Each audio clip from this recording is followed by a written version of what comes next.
ফুড়ে বাংলাদেশ হয়ে ভারতে ঢুকছে পাক জঙ্গি। বাংলাদেশকে ঘাঁটি বানিয়ে পাকিস্তানের ব্রহ্মাস্ত্র ভারতের দিকে তাক করে রাখা। বাংলাদেশের মাটিতেই হচ্ছে জঙ্গিদের ট্রেনিং। হুবহু পাকিস্তানের ডিটো। হাসিনার ছেলে জয় আসল সত্যিটা ফাঁস করলেন এবার। ভারত বাংলাদেশের কোন কোন সীমান্ত রিস্কে পড়ে যাচ্ছে, ভারত কিভাবে সবটা হ্যান্ডেল করবে, ভুল জায়গায় চ্যালেঞ্জ নিয়ে ফেলছে না তো বাংলাদেশ?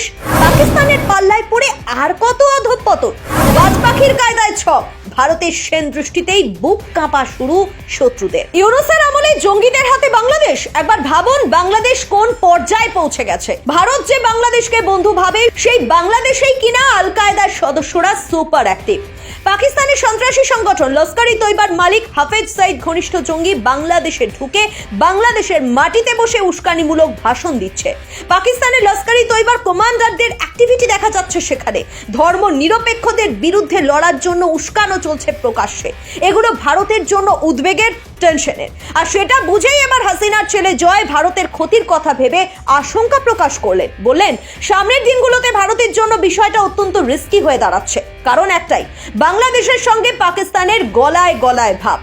একথা গোটা ভারত জানে যে বাংলাদেশে আওয়ামী লীগ সরকার ক্ষমতায় থাকাকালীন ভারত কতটা সেফ ছিল। ভারতের পূর্ব সীমান্ত সব ধরনের সন্ত্রাসবাদী সংগঠন থেকে সুরক্ষিত ছিল। কিন্তু যদি তার আগের অধ্যায়ের দিকেই দেখা হয়, তাহলে বোঝা যাবে যে এমন একটা সময় ছিল যখন ভারতকে টার্গেটের জন্য বাংলাদেশকে ইউজ করা হতো। ভারতে বিভিন্ন বিদ্রোহের জন্য বাংলাদেশের মাটিকে কাজে লাগানো হতো। কিন্তু এখন শেখ হাসিনার আওয়ামী লীগ সরকার বাংলাদেশে ক্ষমতায় নেই। 2024 সালের আগস্ট মাসে হাসিনা রীতিমতো প্রাণ বাঁচানোর তাগিদে বাংলাদেশ থেকে পালিয়ে এসে ভারতে আশ্রয় নিতে বাধ্য হন। তারপর বাংলাদেশের মাথায় বসে ইউনূসের অন্তর্বর্তী সরকার, যার সময়কালে জেল থেকে হাজার হাজার বন্দী মুক্তি পেতে শুরু করে। জেল থেকে পালানো অপরাধীরা ভারতের স্লিপার সেলগুলোকে জাগিয়ে তোলে।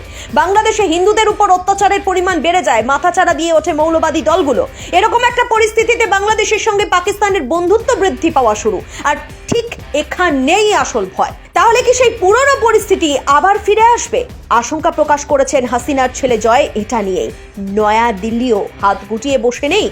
পাকিস্তান বাংলাদেশকে আতশ কাঁচের তলায় রেখেছে। বুঝতে হবে হাসিনার আমলে যা হয়নি এবার সেগুলোই হচ্ছে। অন্তর্বর্তী সরকারের প্রধান মোহাম্মদ ইউনূসের সামনে ঘটছে সবটা। বাংলাদেশে কখন কোন পাকিস্তানের জঙ্গি ঢুকছে, তারা বাংলাদেশের মাটিতে বসে কি ধরনের সভা করছে, ভারত বিরোধী কি ধরনের বক্তব্য রাখছে এবং সীমান্ত ঘেঁষা এলাকাগুলোতে তাদের অ্যাক্টিভিটি, সেই সব দিকে নজর রয়েছে ভারতের। ভারতীয় গোয়েন্দা সংস্থাগুলো সজাগ আছে, ফুল অ্যাক্টিভ আছে। পরিস্থিতি বুঝে মুভমেন্ট করতে ভারত সময় নেবে না। ভারতবাসীর সেই বিশ্বাস আছে মোদী সরকারের উপর। কিন্তু বাংলাদেশ, পাকিস্তান সামরিক দিক থেকে ভারতকে টেক্কা দেওয়ার জন্য কম ছক তো সাজায়নি। তারপরেও পাত্তা পায় না ভারতের পাওয়ারের সামনে। সেখানে বাংলাদেশ টিকে থাকবে কতক্ষণ? অন্তর্বর্তী সরকার আদেও কি সেসব ভাবছে? বিশেষজ্ঞদের একাংশ অবশ্য বলছেন ইউনূসের জামানায় বাংলাদেশে যা ঘটছে, ভারত বিরোধী এজেন্ডা যেভাবে বাংলাদেশে মাথাচাড়া দিয়ে উঠেছে, সেগুলো অন্তর্বর্তী সরকারের সায় না থাকলে সম্ভব হতো না।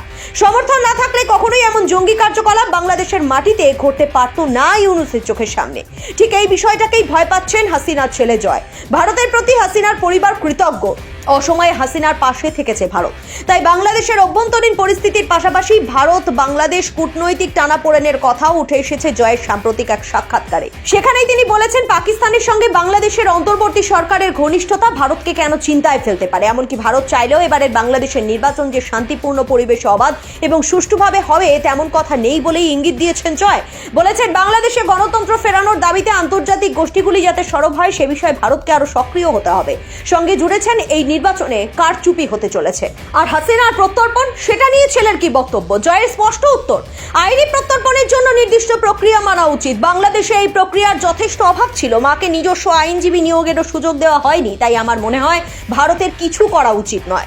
এটা তো ঠিক, ভারত বাংলাদেশের মাঝে পরিস্থিতি জটিল হচ্ছে ক্রমেই। এই মুহূর্তে আবার হাসিনা ভারতের আশ্রয়। অলরেডি ঢাকায় ভারতীয় ভিসা সেন্টার বন্ধ করেছে নয়াদিল্লি। এই পরিস্থিতিতে জয় পাকিস্তান আর বাংলাদেশের বন্ধুত্বকে টেনে এনে যেভাবে ভারতের উদ্বেগের কথা বললেন, তাতে নয়াদিল্লির নেক্সট অ্যাকশন প্ল্যান বাংলাদেশ আর পাকিস্তানের জন্য কোন ছক সাজাবে সেটা বলবে সময়। Bureau report, Bengal live.